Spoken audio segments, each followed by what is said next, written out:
বিজ্ঞানম YouTube চেনেলটোলৈ তোমালোকক স্বাগতম জনাইছোঁ। আজি আমি কুলম্বৰ সূত্ৰৰ ভেক্টৰ ৰূপৰ বিষয়ে পঢ়িম আৰু আগৰ ভিডিঅ'টোত আমি কুলম্বৰ সূত্ৰৰ বিষয়ে পঢ়িছিলোঁ। যিসকলে কুলম্বৰ সূত্ৰ বিষয়ে নাজানা তেখেতসকলে আগৰ ভিডিঅ'টো চাই ল'বা।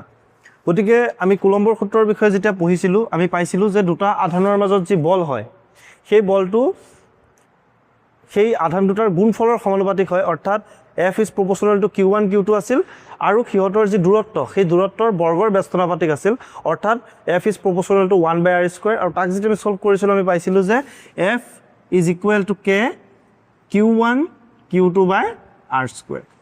এইটো আমি কুলম্বৰ সূত্ৰত পাইছোঁ। ইয়াত যিটো K আছে, K স্থিতিবৈদ্যুতিক ধ্ৰুৱক বুলি কোৱা হয় আৰু K এটা মান আছে 9 × 10⁻⁹ newton metre square coulomb to the power -2।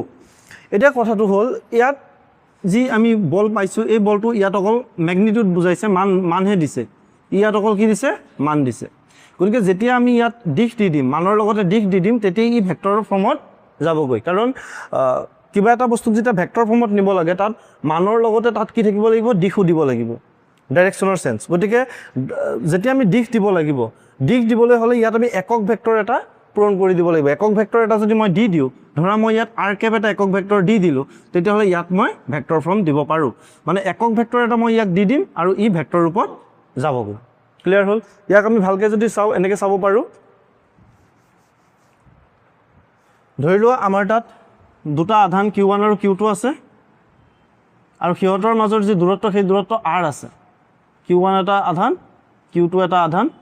ইহঁতক আমি যদি চাওঁ মূলবিন্দুৰ পৰা ইহঁতৰ দূৰত্ব ক্ৰমে r1 আৰু r2। ইহঁতক অৱস্থান ভেক্টৰ বুলি কোৱা হয়, r1 আৰু r2।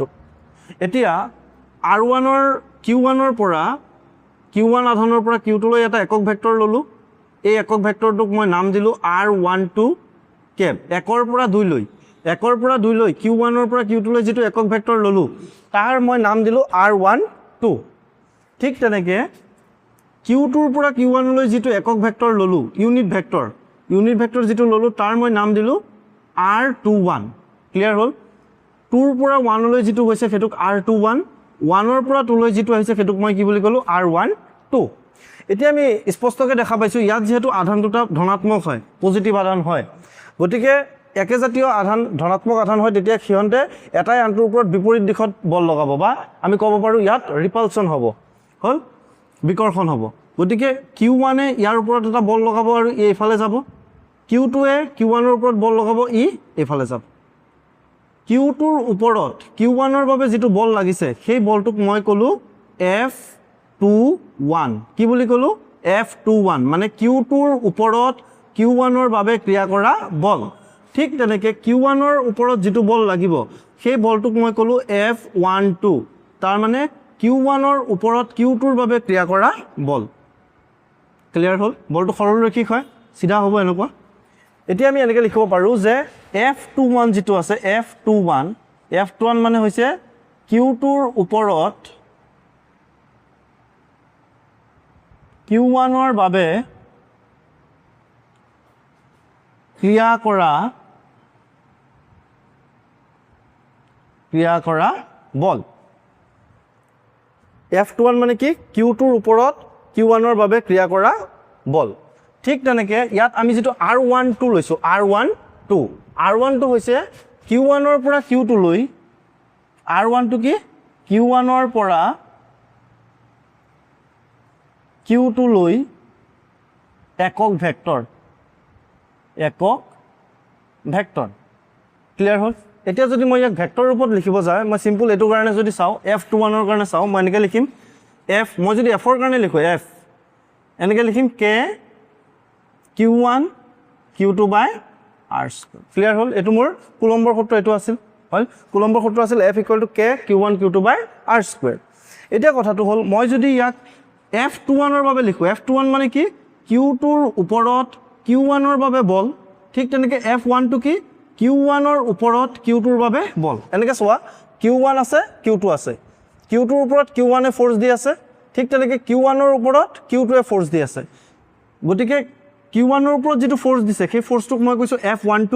ঠিক তেনেকৈ Q2ৰ ওপৰত যেটো ফোর্স লাগিছে বল লাগিছে সেই বলটোক মই নাম দিছো F21 গতিকে F21 যদি মই ইয়াত লিখো F21 দিলো এই বলটোক মই চাই আছো ইয়াৰ ওপৰত যেটো বল লাগিছে ইয়াৰ ওপৰত যেতিয়া মই ভেক্টৰ চিন দিম ইয়াত মই এটা একক ভেক্টৰ দিব লাগিব এতিয়া একক ভেক্টৰ কি হ'ব এই বলৰ দিশতে একক ভেক্টৰ হ'ব তে বলৰ দিশত একক ভেক্টৰ কি আছে R12 গতিকে মই ইয়াত সিম্পল কি লিখি দিম R12 কেপ এতিয়া একক ভেক্টৰ এটা দি দিয়াৰ লগে লগে ভেক্টৰ ৰূপত গলকি তোমালোকে এনেকে মনত ৰাখিব পাৰা ইয়াত যদি 21 আছে ইয়াত কিমান হৈছে 12 মানে কি R12 মানে কি Q1 ৰ পৰা Q2 লৈ এটা একক ভেক্টৰ আৰু একক ভেক্টৰ ভ্যালু আমি জানো যত R12 কেপ ইকুৱেল টু হৈছে ইয়াৰ ভেক্টৰ দিব লাগিব ডিভাইডেড বাই ইয়াৰ মান এই ভেক্টৰটোৰ মান আৰু ইয়াত যেহেতু দূৰত্বটো সেমই হ'ব আমি এনেকৈ লিখিব পাৰো R12 is equal to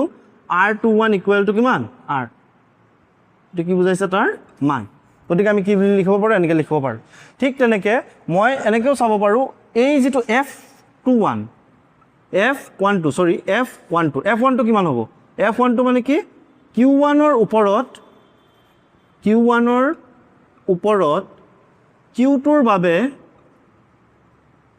Q2ৰ বাবে ক্ৰিয়া কৰা বল কি লিখিলো Q1 ৰ ওপৰত Q2ৰ বাবে ক্ৰিয়া কৰা বল গতিকে আমি এনেকৈ লিখিব পাৰো নে F12 ইয়াত ডাইৰেক্ট লিখিলো এনেকৈ F K Q1 Q2 by R2 clear হল এটা তোমালোকে কি কৰিবা ইয়াত যেহেতু 12 আছে তোমালোকে ইয়াত 12 লিখিবা হল আৰু ইয়াত 12 থাকিলে ইয়াত কি দিব লাগিব ইয়াত 12 থাকিলে ইয়াত কি দিব লাগিব 21 ইয়াত 21 একন মনত ৰাখিব লাগিব ইয়াত 12 আছে ইয়াত তোমালোকে কি দিবা 21 এই R21 কি বুজাইছে একক ভেক্টৰ বুজাইছে গতিকে আমি এনেকৈ লিখিব পাৰো যত R21 কেপ ইকুৱেল টু হৈছে R21 ভেক্টৰ ডিভাইডেড বাই কি magnitude of R R21 vector divided by ইয়াৰ R ৰ মান এতিয়া ইয়াৰ পৰা ইয়ালৈকে R21 হ'ব ইয়াৰ পৰা ইয়ালৈকে R12 হ'ব ইয়াৰ পৰা ইয়ালৈকে কিমান হৈছে R আছে ইয়াৰ পৰা ইয়ালৈকে ডিসটেন্সটো কিমান আছে R মানে এখিনিৰ পৰা এখিনিলৈকে R12 এখিনিৰ পৰা এখিনিলৈকে R21 এখিনিৰ পৰা এখিনিলৈকে কিমান আছে R আছে গতিকে গোটেইখিনি আমি কি বুলি কলো R আৰু এটা বস্তু মনত ৰাখিবা একক ভেক্টৰ যি একক ভেক্টৰ হয় একক ভেক্টৰক আমি এনেকৈ লিখিব পাৰো ফাৰ্ষ্ট টাইম পঢ়িছিল একক ভেক্টৰ যদি থাকে একক ভেক্টৰ কেপ দি প্লাই ৰিপ্ৰেজেন্ট কৰা হয় একক ভেক্টৰক আমি এনেকৈ লিখো vector R divided by magnitude of R একক ভেক্টৰ মানে কি R cap equal to vector R divided by magnitude of R ঠিক তেনেকৈ আমি ইয়াতো একক ভেক্টৰ দিছো R21 এটা কেপ এটা একক ভেক্টৰ সেই একক ভেক্টৰটোক আমি কেনেকৈ ৰিপ্ৰেজেন্ট কৰিছো R21 ৰ ওপৰত ভেক্টৰ যেনেকৈ R ৰ ওপৰত ভেক্টৰ ডিভাইডেড বাই এই R21 ৰ মান এই R21 ৰ মান কিমান R ক্লিয়াৰ হল গতিকে তোমালোকৰ যদি পৰীক্ষাত আহে এইটো কোৱেশ্চন প্ৰায় পৰীক্ষাত আহে যে কুলম্বৰ সূত্ৰৰ ভেক্টৰ ৰূপত লিখা কুলম্বৰ সূত্ৰৰ ভেক্টৰ ৰূপত প্ৰকাশ কৰিব দিয়া কেতিয়াবা গতিকে এইখিনি বস্তু লিখি দিলে তোমালোকে ফুল মাৰ্কছখিনি পাই যাবা গতিকে আমি আকৌ এবাৰ চাইলো যে আমাৰ তাত দুটা আধান আছে এটা আধান Q1 আৰু এটা আধান আছে Q2 Q1 ৰ যেটো অৱস্থান ভেক্টৰ সেইটো R1 বুলি কলো Q2 ৰ যেটো অৱস্থান ভেক্টৰ সেইটোক মই কি বুলি কলো R2 বুলি কলো এটা R1 আৰু এটা R2 ক্লিয়াৰ হল এতিয়া Q1 ৰ পৰা Q2 লৈ এটা একক ভেক্টৰ ললো R12 ঠিক তেনেকৈ Q2 ৰ পৰা Q1 লৈ এটা একক ভেক্টৰ ললো কিমান R21 Q1 ৰ ওপৰত Q2 ৰ ওপৰত Q1 এটা বল লগাব সেই বলটোক মই কলো কি F21 ঠিক তেনেকৈ Q1 ৰ ওপৰত Q2 এটা বল লগাব সেই বলটোক মই কি বুলি কলো F12 এতিয়া কথাটো হল মই F21 মানে কি কৈছো Q2 ৰ ওপৰত Q1 ৰ বাবে ক্ৰিয়া কৰা বল আৰু R12 কেপ মানে কি Q1 ৰ পৰা Q2 লৈ এটা একক ভেক্টৰ এতিয়া আমি কুলম্বৰ সূত্ৰ যেটো আছিল হেতুক আমি লিখিলম F equal to K Q1 Q2 by R square এতিয়া ইয়াৰ ওপৰত যেতিয়া মই ভেক্টৰ চিন দি দিম ইয়াৰ ওপৰত ভেক্টৰ চিন দি দিম ইয়াত একক ভেক্টৰ দিব লাগিব এই F21 যেটো বল আছে সেই বলটোৰ যেটো দিশ আছে সেই দিশত একক ভেক্টৰ কোনটো আছে R12 আছে গতিকে ইয়াত মই কি দিব লাগিব R12 কেপ R12 কেপ মানে কিমান R12 ভেক্টৰ ডিভাইডেড বাই কি R কাৰণ একক ভেক্টৰৰ যি ফৰ্মুলা একক ভেক্টৰৰ ফৰ্মুলা হৈছে R cap equal to R vector divided by R first ইয়াৰত আমি পঢ়িছিলো ঠিক তেনেকৈ Q2 ৰ বাবে Q1 ৰ ওপৰত যেটো বল লাগিছে সেই বলটোক মই ললো F12 গতিকে F12 মানে কি Q1 ৰ ওপৰত Q2 ৰ বাবে ক্ৰিয়া কৰা বল মই ইয়াত F12 লিখিলো K Q1 Q2 by R square ইয়াত মই কি লিখিলো R21 cap কাৰণ F21 ৰ দিশত F21 দিশত একক ভেক্টৰ কিমান আছে R21 কেপ গতিকে R21 কেপ মানে কিমান R21 ভেক্টৰ ডিভাইডেড বাই R এতিয়া ইয়াৰ পৰা যদি আমি ভালকে চাওঁ এটুক যদি 1 নম্বৰ ইকুৱেশ্যন দিও আৰু এটুক যদি মই 2 নম্বৰ ইকুৱেশ্যন দিও এটাক যদি 1 নম্বৰ ইকুৱেশ্যন আৰু এটাক যদি 2 নম্বৰ ইকুৱেশ্যন দিও তেতিয়ালে আমি গম পাও যে R12 যেটো আছে সোয়া R12 একফালে আছে আৰু R21 বেলেগ ফালে আছে গতিকে বেলেগ ফালে যদি থাকে তাক আমি অপোজিট ডাইৰেকশনত যদি থাকে তাক আমি কি দি প্লে ৰিপ্ৰেজেন্ট কৰো মাইনাস দি প্লে ৰিপ্ৰেজেন্ট কৰো হল যদি R12 equal to minus R21 হৈ আছে ঠিক তেনেকে আমি ইয়াক এনেকেও ক'ব পাৰো অৰ্থাৎ F21 equal to minus F12 F21 equal to minus F12 অৰ্থাৎ আধান দুটাই এটাই আনটোৰ ওপৰত যি বল লগাব সেই বল দুটা সমান হ'ব আৰু লগতে কি হ'ব বিপৰীতমুখী হ'ব তাৰ মানে F21 মাইনাস F12 ৰ পৰা আমি তো গম পাব পাৰো এটাই আনটোৰ ওপৰত যি বল লগাব সেই বলটো সমান হ'ব কিন্তু বিপৰীতমুখী হ'ব তাৰ মানে R12 ডাইৰেকশন বেলেগ আছে R21 ৰ ডাইৰেকশন বেলেগ আছে আশা কৰো তোমালোকে ভিডিওটো বুজি পাইছা যদি এটো ভিডিওটো বুজি পাইছা তেতিয়াহলে লাইক কৰিবা আৰু ভিডিওটো শেয়াৰ কৰিবা ধন্যবাদ